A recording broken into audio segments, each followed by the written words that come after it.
Global Advertiser for innovative outdoor solutions.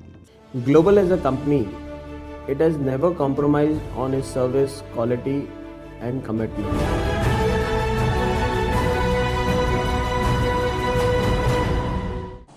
Social distancing का पालन करें, हाथ बार बार धोएं और जो भी प्रिकॉशन ले सकते हैं लें। आपकी जान हम सब लोगों के लिए बहुत कीमती है। सभी बुजुर्गों से मेरी हाथ जोड़ के अपील है। ये जो 6,923 केस पॉजिटिव हुए हैं, इनमें केवल 1,300 केस इस टाइम अस्पतालों के अंदर हैं। 1,476 केस केवल अभी अस्पतालों के अंदर हैं। लगभग मोटे मोटे तौर पे 7,000 केस मान लेते हैं पॉजिटिव हुए। 7,000 में से 1,500 के करीब केस जो हैं वो अस्पतालों के अंदर हैं। बाकी सारे केसेस या तो माइल्ड सिम्टम्स हैं और या एसिम्टोमेटिक हैं। और ये 1,500 केस जो अस्पतालों में हैं, इनमें भी 91 केस ऐसे हैं जो आईसीयू में हैं और 27 केस ऐसे हैं जो वेंटिलेटर पे हैं। इनफैक्ट जो सीरियस केस हैं, एक एक केस पे मैं रोज़ नज़र रखता हूँ, रोज़ उनका पता करता हूँ कि क्या उनको कैसे बचाया जाए। किसी को मरने नहीं देना, अपने को कोशिश ये करनी है कि सब लोग सही सलामत जिंदा ठीक होकर अपने घर लौटें। तो हम ये देख रहे हैं कि अधिकतर केस जो है वो माइल्ड या एसिम्टोमेटिक है। लगभग 75% के करीब केसेस एसिम्टोमेटिक या माइल्ड केसेस हैं। उनका अब केंद्र सरकार ने आदेश निकाले हैं कि उनका इलाज अगर हम चाहें तो उनके घर पे भी हो सकता है, उनको अस्पतालों में आने की ज़रूरत नहीं है। उसका अब हम लोगों ने इंतजाम किया है। जो लोग एसिम्टोमेटिक होते हैं, जो लोग माइल्ड सिम्टम वाले होते हैं, जिनको थोड़ा सा बुखार है, थोड़ा सा खांसी है, ज़्यादा दिक्कत नहीं है, उन सब लोगों के घर पे इलाज का हमने इंतजाम किया है।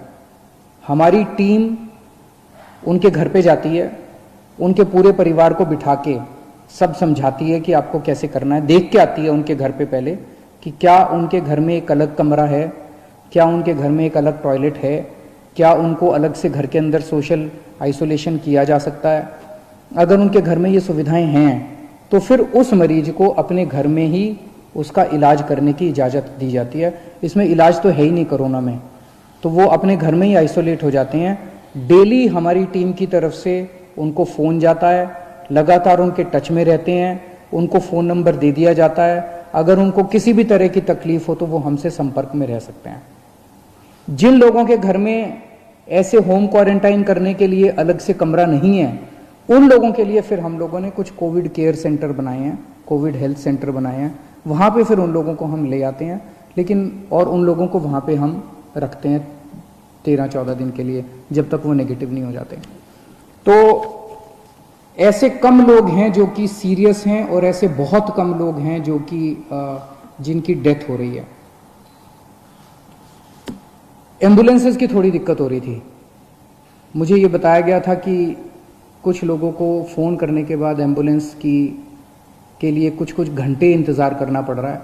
कल हम लोगों ने आदेश निकाल के, सरकारी एम्बुलेंस तो थी हमारे पास, हमने कई सारी प्राइवेट अस्पतालों की एम्बुलेंस भी सरकारी सेवा में रिक्विजिशन कर ली है। इसका मतलब ये नहीं है कि वो अपने अस्पतालों के लिए काम नहीं करेगी। जो एम्बुलेंस प्राइवेट में थी और जो एम्बुलेंस प्राइवेट अस्पतालों की थी, वो वहाँ काम करती रहेंगी, लेकिन अगर उनको फ़ोन जाता है और कोई ड्यूटी सरकारी दी जाती है तो उनको वो सरकारी ड्यूटी भी करनी पड़ेगी। ये आदेश निकाल दिए गए हैं। तो इससे मुझे उम्मीद है, अब कई एम्बुलेंस हो गई हैं, इससे मुझे उम्मीद है, कल काफ़ी सारी प्राइवेट एम्बुलेंसेस रिक्विजिशन की गई हैं दिल्ली के अंदर। इससे मुझे उम्मीद है कि एम्बुलेंस की दिक्कत अब ख़त्म हो जानी चाहिए। हमारे बहुत सारे ये जो कोविड की लड़ाई है, ये लड़ाई हमारे डॉक्टर्स लड़ रहे हैं, हमारे नर्सेज लड़ रहे हैं, पुलिस के लोग लड़ रहे हैं, सिविल डिफेंस वॉलंटियर्स लड़ रहे हैं, हमारे बहुत सारे टीचर्स हैं जो लगे हुए हैं, हमारे बहुत सारे आंगनवाड़ी वाले, आशा वर्कर्स हैं, बहुत सारे लोग हैं जो फ्रंट लाइन पे लड़ रहे हैं और वो अपनी एक तरह से मेहनत कर रहे हैं, जान जोखिम में डाल रहे हैं।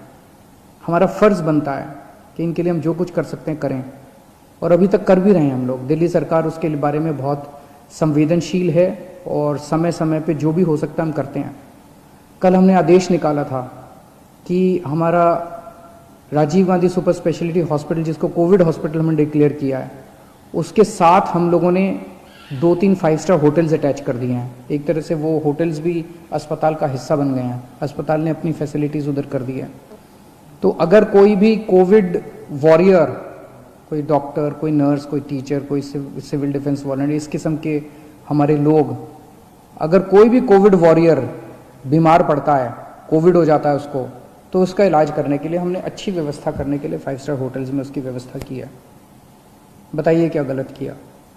मुझे तो लगता है कि हमें करना चाहिए, उनके लिए जो कुछ भी कर सकते हैं करना चाहिए। वो रात दिन 24 घंटे हमारे लिए मेहनत कर रहे हैं, अपनी जान दांव पे लगा के कर रहे हैं। उनको कोविड हो सकता है, अगर उनको कोविड हो जाए तो उनको ठीक करने की जिम्मेदारी तो हमारी है ना, फिर पूरे समाज की है, पूरे देश की है। मुझे कल बहुत दुख हुआ जब हमने ऑर्डर पास किया तो विपक्ष के लोगों ने इस ऑर्डर का खूब मजाक उड़ाया, इसकी खूब क्रिटिसिज्म किया कि इन लोगों को स्पेशल सुविधाएं क्यों दी जा रही हैं। मैं आपसे पूछना चाहता हूं कि क्या हमारी कोविड से हमारी रक्षा करने वाले कोविड वॉरियर्स को स्पेशल सुविधाएं मिलनी चाहिए कि नहीं मिलनी चाहिए? बिल्कुल मिलनी चाहिए। क्या तकलीफ है अगर 1, 2, 3, 5, 10 करोड़ रुपए खर्च हो गए इन लोगों को बचाने के लिए? इसमें क्या गलत है? अगर हम 1 करोड़ रुपए कोविड से, अगर किसी भी कोरोना वॉरियर की डेथ होती है और अगर हम उसको 1 करोड़ रुपए दे दें, उसके परिवार को, उसको सम्मान राशि उसके परिवार को मरणोपरांत देते हैं, इसमें क्या दिक्कत है? अभी एक पुलिसमैन थे हमारे, अमित राणा जी, कुछ दिन पहले कोरोना की वजह से उनकी मौत हो गई।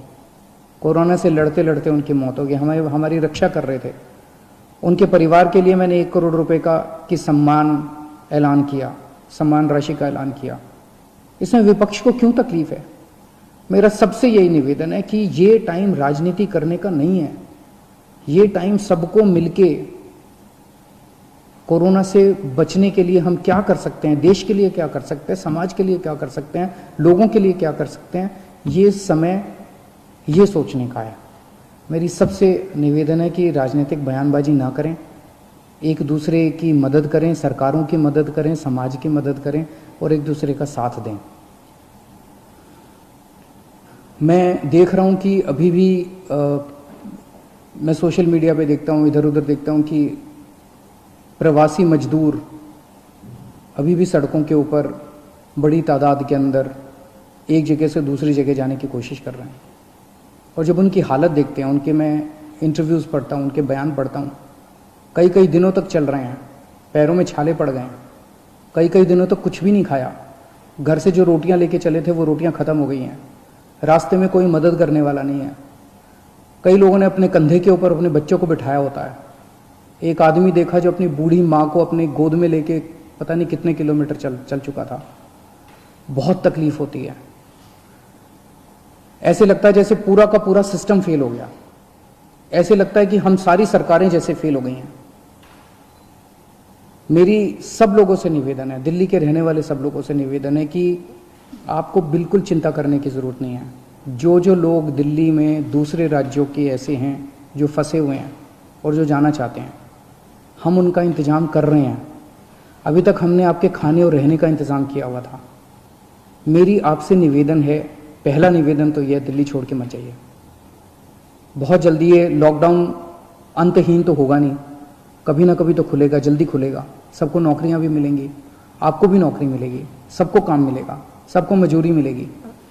लेकिन अगर कोई फंसे हुए हैं और जाना ही चाहते हैं, हम आपके लिए ट्रेन का इंतज़ाम कर रहे हैं। एक ट्रेन मध्य प्रदेश जा चुकी है, एक ट्रेन हमने बिहार भेजी, अभी और ट्रेन का इंतज़ाम कर रहे हैं। केंद्र सरकार से भी बात कर रहे हैं, दूसरे राज्यों की सरकारों से भी बात कर रहे हैं। थोड़े दिन इंतज़ाम कीजिए, लेकिन घर से ऐसे पैदल मत निकलिए, ये आपके लिए सुरक्षित नहीं है। कुछ लोगों की ट्रेन से कुचल के मौत हो गई, कुछ लोगों की सड़क हादसे में मौत हो गई, और इतने दिन पैदल चलना बिना खाए पिए, ये भी सही नहीं है। हम आपकी जिम्मेदारी लेते हैं, प्लीज़ आप इस तरह से मत निकलिए। हम आपके लिए इंतज़ाम कर रहे हैं, हम हैं आपका ख्याल रखने के लिए, विश्वास कीजिए। धन्यवाद।